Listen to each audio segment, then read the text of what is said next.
Ahojky všichni! Dneska tady máme tutoriál na domeček pro LPS. Rozhodli jsme se, že by vás toto video mohlo bavit, páč tutoriály a DIY, vlastně to je úplně to samý, tak dost lidí potřebuje a když nemáte domeček, LPS domeček, stejně jako my, tak si ho přece jenom musíte vyrobit, anebo to musíte zvládnout bez něj. Hodně lidí chtějí vědět, jak prostě ho vyrobit a hodně lidí ani nemá nápady, co do něj vlastně dát. Takže dneska vám ukážeme takovou menší inspiraci a vyrobíme si takový jednoduchý základní domeček, který si myslím, že potěší každýho. A nebude to nic extra a myslím si, že tyhle věci, co vám ukážu, mají všichni doma. Tak jdeme na to. Takže jako první si samozřejmě vyberte, jakou chcete krabici. Nejlepší jsou třeba i krabice od bot, protože jsou dobře prostorný a taky se dobře otevírají i zavírají a podle mě jsou takové dobré. A navíc je má většina lidí doma.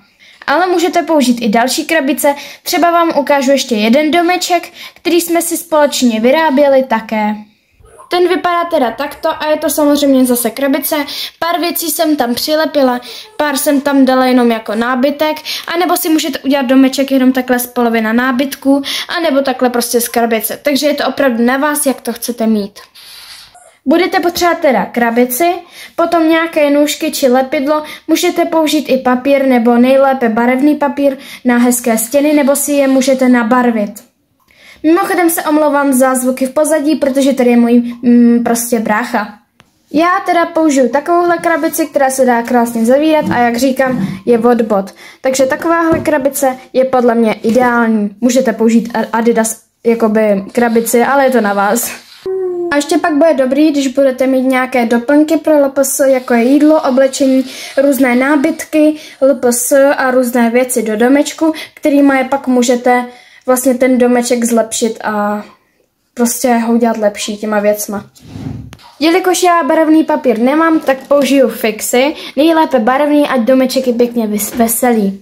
Potom nůžky a nějaké to lepidlo. Já používám toto, ale můžete použít i Herkules. Je to opravdu na vás, hlavně aby drželo. Nejlépe je teda tavná pistole, ale tu my nemáme dneska, takže bohužel musíme použít tohle, který schne asi den, ale taky funguje tak dobrý. Nebo lepidlo v tyčince, ale to doporučuji spíš přilepit lepidlem v tyčince, spíš takový ty pozadí s papírem, protože karton tam třeba ani nedrží moc. Tak se jdeme vrhnout na to. Takže já vždycky začínám dveřma, takže si vybereme místo, kde chceme mít dveře. Já je budu mít buď tady, anebo někde uprostřed, takže uvidím.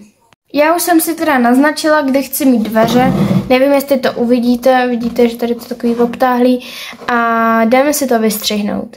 Ale pozor, aby se vám dveře otevíraly, tak potřebujete ustřihnout toto, pak toto a tady to nechat bejt. Hnedka vám ukážu proč, aby se daly otevírat. Takhle to ustřihneme, aby se nám to dalo pěkně otevírat. A tady to takhle zvohneme a bude to vypadat nějak takhle. Když takhle máme otevírací a zavírací dveře, tak by to mělo vypadat nějak takhle. Akorát je to trošku těžký otevírat, protože mám jenom jednu ruku, ale když se to otevře, tak tam takhle peče pak v klídku vleze a pak se zavře. Takže takhle máme hotové dveře a tady si můžete i přilepit nebo nakreslit nějakou kliku. Samozřejmě i z druhé strany. Já si tam kliku teda přilepím. Hned vám ukážu, jak to bude vypadat. Nějak takto a přilepíte si to na to. Takhle tam přilepíte teda tu kliku, samozřejmě i z druhé strany, ale je to na vás. Ta moje trošku odflákla. Takhle tam mám i tu kliku i z druhé strany a až to uschne, tak to lepidlo bude průhledný. Takhle když máme kliku, tak si trošičku vylepšíme ty stěny, takže si je buď pobarvíme, nebo si tam dáme barevný papír, je to na vás. Pokud si chcete zem udělat nějakou hezkou, tak tam dáte takhle lepidlo a nalepíte tam takhle papír. Papír prostě, no.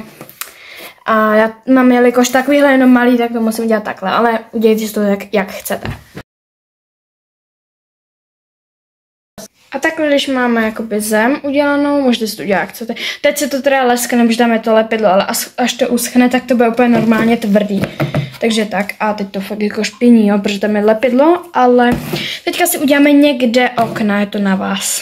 Já jsem si tam udělala takhle jedno oko, jestli chcete, tak si tam můžete dát i nějaký, jakoby, obal nebo tak něco, abyste měli jakoby to prosklený, nebo tam můžete jako udělat mřížky, ale já to takhle nechám. Takže takhle to máme a teďka tam přidáme různé dekorace a všechny věci.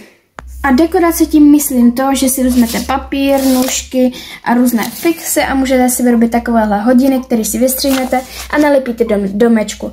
Nebo si můžete vyrobit obrázky, nebo různé fotky a tak dále a tak dále. Pak si to vystavíte různýma nábytkama, to znamená třeba skříň a tak, pokud teda máte.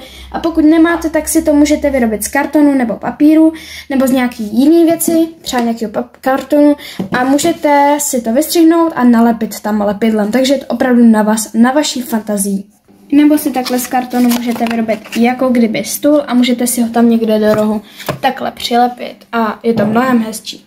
Já jsem si tam přidala takhle židle, stůl, nějaký svícen a myslím si, že to vypadá docela pěkně a ještě se to můžete vyzdobit více a více doplňkama, nábytkama a vším možným. Můžete si do toho vyrábět tolik věcí, co vás napadne.